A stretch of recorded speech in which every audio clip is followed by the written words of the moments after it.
శ్రీవల్లితో భాగ్యలక్ష్మి అయితే ఏదో మాట్లాడుతూ ఉంటుంది. అలా మాట్లాడుతూ ఉన్న భాగ్యలక్ష్మి దగ్గరికి వాళ్ళందరి దగ్గరికి బ్యూటీషియన్ లాగైతే ఒక కిడ్నాప్ అమ్మాయి వస్తూ ఉంటుంది. ఏంటి అని అంటే కొంచెం మేకప్ బ్యాలెన్స్ ఉంది వెళ్ళండి అనేది అనేసరికి పిస్తరంత మేకప్ తేడా వచ్చినప్పుడు రూపాయి ఇవ్వను చెప్తున్నాను అని అంటూ ఉంటుంది భాగ్యలక్ష్మి. సరే మేడం అని చెప్పేసి అనేస్తూ అక్కడి నుంచి అంటూ ఉంటుంది. సరే నువ్వు బాగా మేకప్ అవ్వు అని చెప్పేసి అంటూ ఉంటుంది భాగ్యలక్ష్మి. సర్లే అమ్మ నేను బాగా మేకప్ అవుతాను నువ్వు ఇక్కడి నుంచి వెళ్ళు అనేది అనేస్తూ ఉంటుంది శ్రీవల్లి. అలా అనేసరికి ఎంత ముద్దుగా ఉన్నావో అని చెప్పేసి అక్కడి నుంచి వెళ్ళిపోతూ ఉంటుంది భాగ్యలక్ష్మి.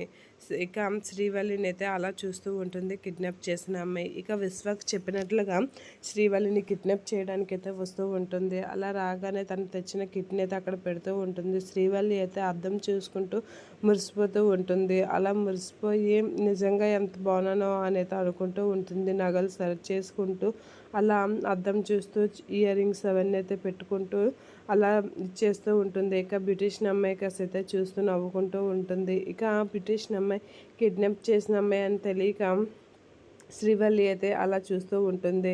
ఇక అమ్మాయి కూడా శ్రీవల్లిని చూస్తూ నవ్వుతూ ఉంటుంది. ఇక శ్రీవల్లి అయితే ఇంక ఏం చేస్తావు మేకప్ అనేది అడుగుతూ ఉంటుంది. ఇక చెప్తూ ఉంటుంది. అలా చెప్తూ అలా మేకప్ గురించి మాట్లాడుతూ ఉంటుంది శ్రీవల్లి. ఇక అమ్మాయి అయితే కిడ్నాప్ ప్లాన్ అయితే స్టార్ట్ చేస్తూ ఉంటుంది. ఇక ఆ విషయం తెలియక శ్రీవల్లి అయితే అద్దం చూసుకుని మురిసిపోతూ ఉంటుంది.